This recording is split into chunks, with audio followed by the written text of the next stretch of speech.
This is really weird, and I love it. This is the Aston Element, a unique, budget-friendly microphone that Aston say outperforms any other mic in its class. The Aston Element goes for around $150 or just over £100, though it's definitely worth shopping around, as I was able to pick this one up, plus the rest of the stuff that it comes with, for just under £70. An absolute bargain. In this video, I'll take a closer look at what makes this mic so special and unique, plus find out how it fares against some other budget-friendly microphones. Before that though, let's have a look at what comes in the box. Aston sure know how to give users a great unboxing experience. In the Element package, you'll find some nice messages from Aston themselves, some papers, a sticker, and a cool Aston family badge. The Aston Element bundle comes with a couple of accessories alongside the mic itself. First up, there is a really nice shock mount that's been designed specifically for the Aston Element microphone. Next, there is a bespoke pop shield that connects to the mic using the power of magnets. It's really nice quality. Again, very surprising at this price. And finally, there is the microphone itself. Really simple design, really, with a fully metal construction. There's definitely a bit of heft to it. There's an LED on the front that lights up when you have phantom power engaged, the grille in front of the capsule there, and an XLR input on the bottom. The shock mount clips to the mic nice and snugly, and the pop shield, listen to this. Oh my, that is satisfying.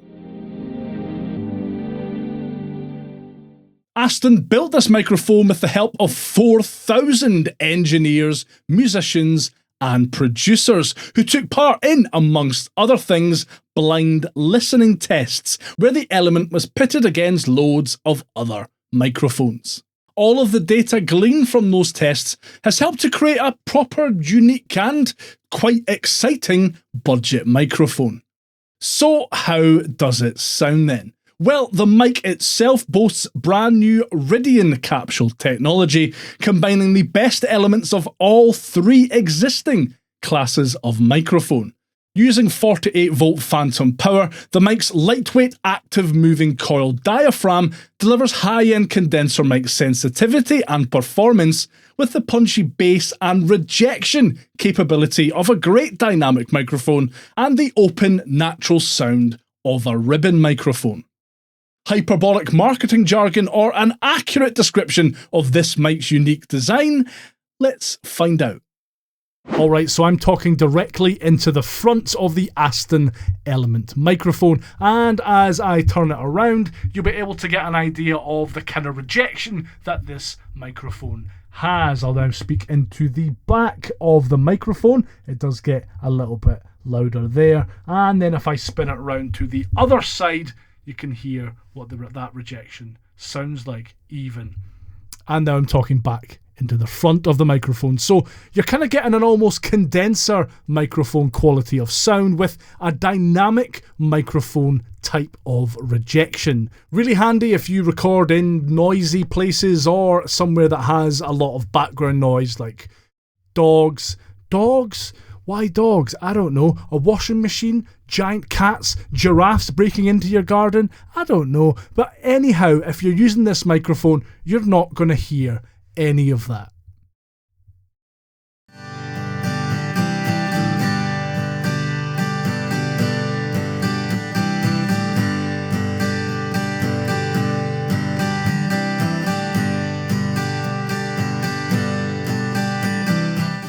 There's no denying that this mic sounds really nice. I particularly like that kind of warmer tone it gives to vocals.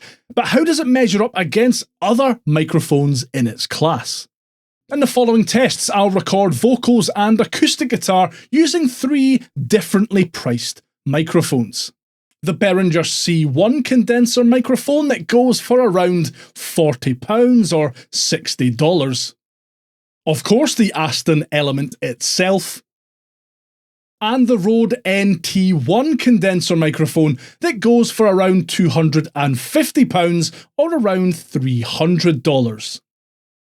Leave a comment below and let me know which one of these microphones sound best to you. And give that like button a wee tickle on the way past, yeah?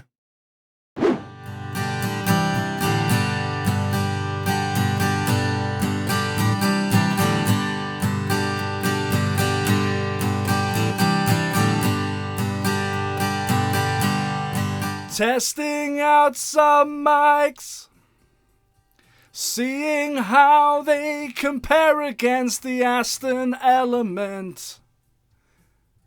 Who wins, you decide.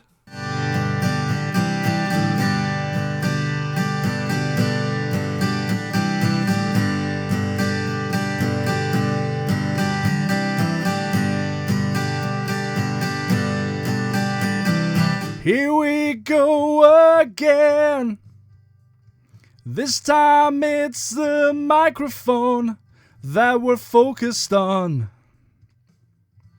It's reasonably priced.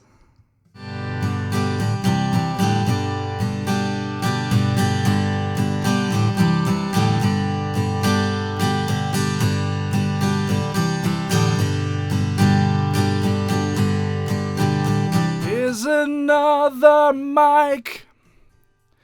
This time it's a pricey one, the Rode NT1. It's rather nice.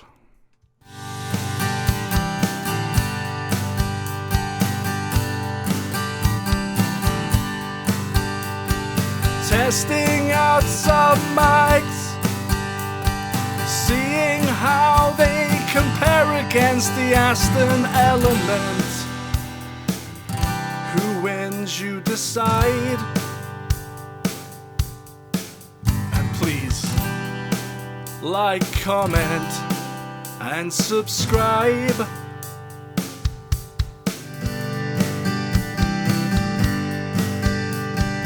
Here we go again.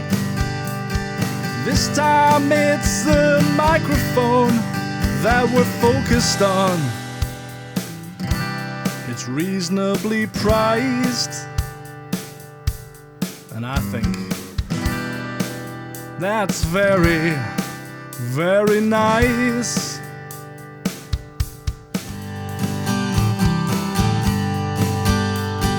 Here's another mic. This time it's a pricey one, the Rode NT1. It's rather nice.